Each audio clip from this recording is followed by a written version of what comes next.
what had happened, and this is probably a good lesson for parents more than anything else. What happened to me was when I was in high school, my grades weren't very good. So I would say I was more probably a BC student. Okay. And the guidance counselors at those times said that if that's your grades, you shouldn't go to college. You're not smart enough to go to college. They pretty much told you that? Well, and you should lean towards, inland steel was big in that area. So you should learn towards some kind of trade, because why invest into college and you're just going to flunk out and go to a trade school anyways, I guess was their mentality. But anyways, that's the lesson for parents, is don't let people tell your children what they can and cannot do.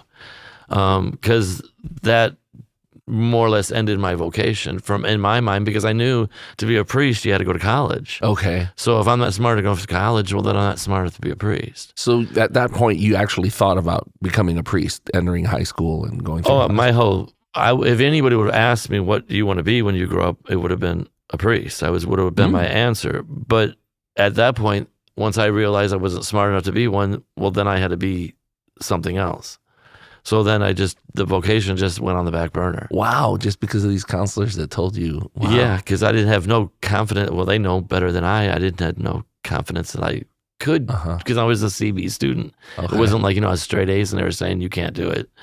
So I didn't have, I guess, the confidence at that level. And I worked my way just a little bit into campus life, and then took over where I had the RAs and everybody else answering to me. But one of the packages that came with the benefits was I get to go to college for free. Mm-hmm. So I thought, well, if I go to college for free, maybe I could do this. Maybe I'm smart enough. Make it work out. So I sat down with a counselor there, to figure out what classes I wanted to take. And so he said, well, what direction what kind of degree do you want? What do you want to do in the future? So I said, well, I want to be a priest. And he said, well, they don't have no degree in theology at St. Joe, but we have an undergrad in philosophy, which would, definitely open the door. So I said, okay. I said, well, listing on the courses, what is the hardest course that I would have to take in my whole 4 years here? What would be the hardest? And they had a core program where you had to go start as a freshman with core 1, and it fulfilled all your obligations, like your history, your English, your math, your science, and it was all literature, all jumbled into a course system where you had to take these course classes, and then so core 10 would technically be the hardest. So I said, can I take that first?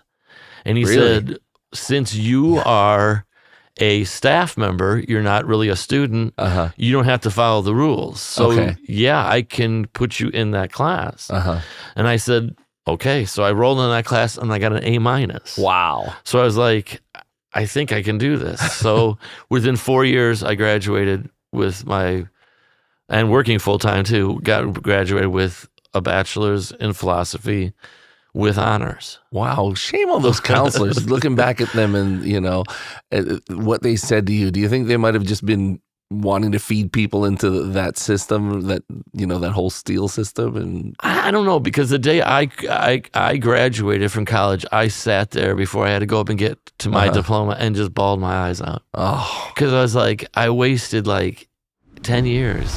So instead of a doctor, you've got 2 master's degrees. Well, 3. 3 now. I have my MA in historical theology from St. Louis, and then my MDiv at the seminary, and then my master's in Teresa.